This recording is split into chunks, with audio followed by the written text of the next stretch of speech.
Okay, so I've just got my missus videoing because it's kind of hard to shoot and do things and hold a camera.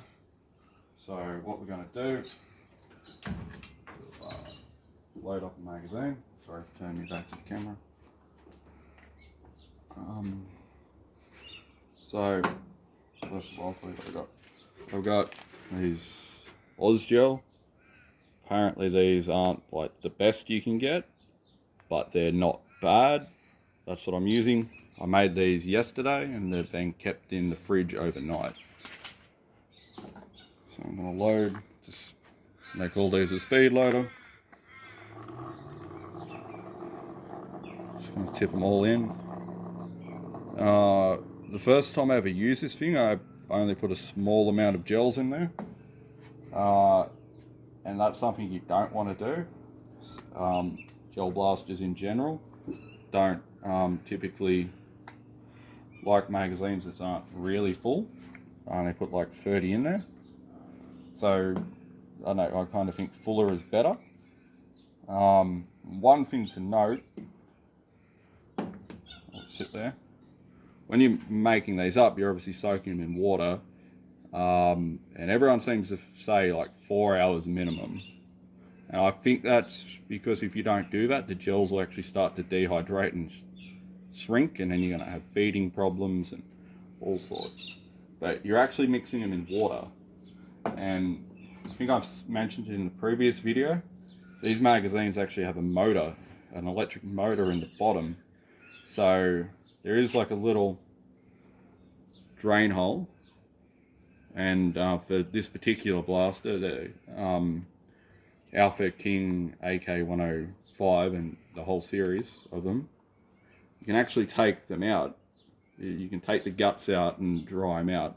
But you want to avoid getting water in these because there's an electric motor and they're not waterproof and it will wreck them if you get water in there.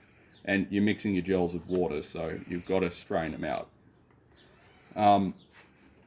Another thing to note, this doesn't work like a real firearm. So, you know, a real firearm, magazine's out, I could open that up and, you know, inspect the chamber and, you know, visually see or physically check to see if the chamber's empty. That's not where the chamber is. It's not how it works. This would actually be where your feed goes, and you can look in there, and that gives you a fairly good indication to make sure it isn't loaded. I actually bumped the trigger then, which was silly because the safety was off. I apologise for that. But one thing you got to watch out for, there could actually possibly be a gel stuck up in there. So, you know, you really should treat it as if it's a firearm. And like not just pull the trigger for the sake of it, because in a way it's kind of more dangerous because you can't actually see if there's anything up in there. There could be a gel up in the barrel, or there could be one up high in the feed mechanism. So there's not really a good way to see if there isn't. So I guess you've always got to assume that there is. Anyway, we will load and make ready. That would be achieved by nose in, rock back like an AK. The charging handle does nothing. The safety would be just like an AK. It's got a long kind of awkward reach. All the way down is semi-automatic. In the middle is fully automatic. Now to get the magazines to start working, you need to get them up and ready to feed. To do that, you need to just fire it, which I'm going to do so.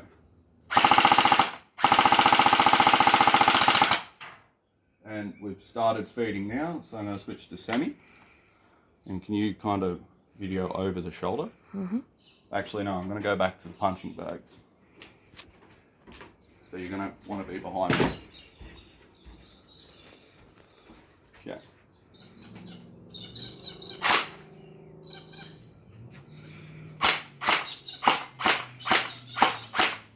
So that seems to also be another thing that it'll do. I believe an actual real fully automatic firearm will do that.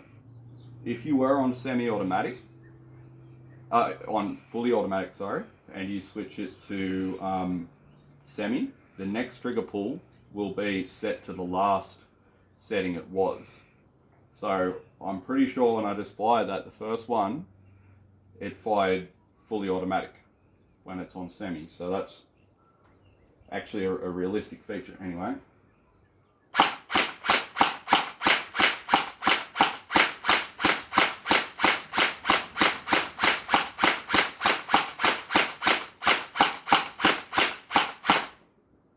So I'm not sure if you can hear it in video, but at this range, it's actually hitting the punching bag and making a bit of a thud. And you know, this is really close and it is accurate, but you know, very short range. So I'm going to go over here, I'm going to aim at the clothesline and try and, I'm hoping that you'll be able to hear the pings.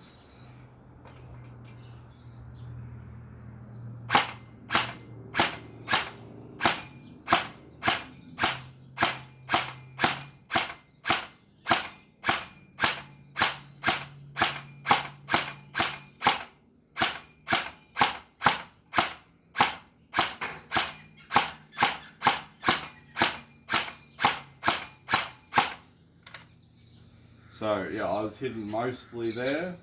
I believe it actually shoots a bit off to the right, but it's not very consistent. I think sometimes I'm on, and sometimes I'm actually missing, and sometimes it's just not flying straight.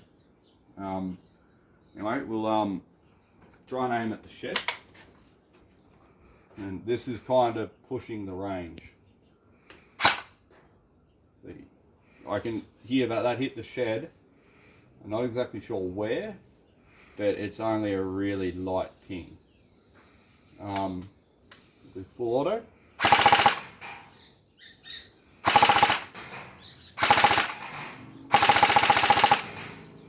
So yeah, I can see the stream, and in order to kind of hit the upper chest of a person at this distance, I would have to be aiming about a foot high, which isn't that bad, but you know, if I were to try and hit the back fence, I'm not even going to try and do that, because I'd have to aim so high I wouldn't even know where to hold, and it would probably end up going over the neighbour's fence. I don't want it to happen. So I'm going to try and hit this fence on an angle. I just saw it go through the sky and it go through the air, and it just fell out like nothing. I think that might have been a bad job.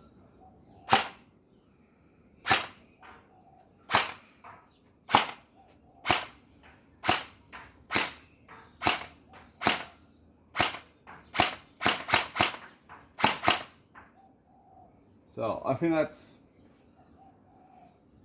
more than 15, less than 20 meters. Now I'm getting a fair bit of drop. I wouldn't suggest anyone does this. I'm actually going to shoot myself in the hand at this distance, and it will probably leave a red mark, but it's not really going to do anything serious.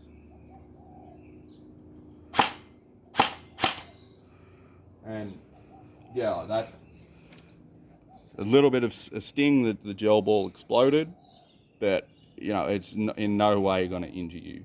If you shot someone in the face and got them right in the eye, it might, but you know, comparing this to a airsoft gun or a paintball gun or a BB gun is just silly, because you know, you can have a bit of fun with it and shoot it like in the backyard, but your effective range and accuracy isn't the best. But this particular blaster is comparable to other blasters. Just going to try and shoot the wheel of the car.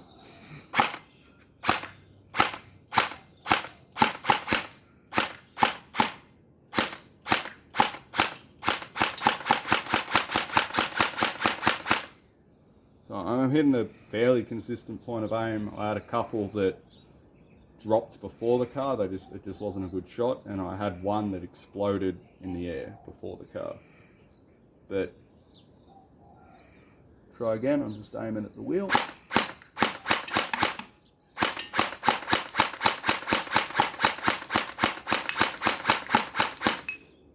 So when you're shooting these, I find using your sights to be fairly pointless because the projectile's moving so slow and it's at such close range. You can actually see where it's going just by looking at the stream, especially if you're in full auto.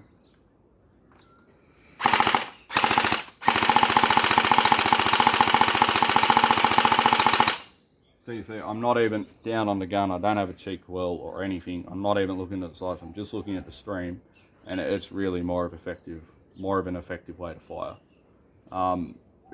It really, if you're trying to line up your sights and you're trying to be competitive in like a skirmish, you're probably not going to be competitive because you're just wasting time. You might as well keep your eyes up high and both eyes open and just aim with your stream.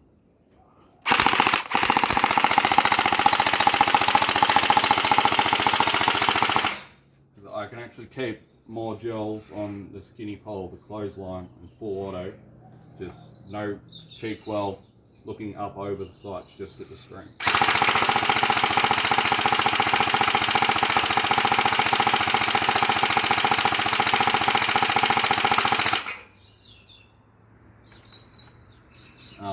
I find it a lot easier to adjust your fire like that as well. Just, you know, you got your both eyes open and you're up nice and high and you've got very good peripheral vision. And the projectiles are moving slow enough and it's close enough that you're just far better off to aim with your stream of fire. As far as durability of it, it's in no way going to be comparable to a real firearm, but it has actually survived, and I think it will survive for a while. You can actually see this sling's starting to get fairly chewed up, but the actual sling mount there is fairly good. Now, if you really start throwing this thing around, it will break, but if you understand that it's a Chinese toy, and it's not made to the greatest of standards, it will probably last a decent amount. And if you're getting one of these to start out, it's probably a good level. The performance is good for what it is, and you know, it will actually last until you decide to upgrade to something better. And I was kind of thinking, you know, if I get one of these and get into it, by the time this wears out, hopefully they might have got a bit better. So, you know, I'm hoping that will happen. But anyway, if you're coming into these from a firearms, like a real firearms perspective, you got to understand that these are a cheap Chinese toy and that the shooting is kind of a gimmick. But, you know, in this country, airsoft isn't a thing. Paintball, you need a license to get into. You can just go buy one of these if you're in the right state, and you know, they look cool, they're somewhat usable in terms of like shooting, you know, stuff in your backyard. It's perfectly legal, and I would suggest getting one because, you know, they're just cool to have and they're fun. They'll do.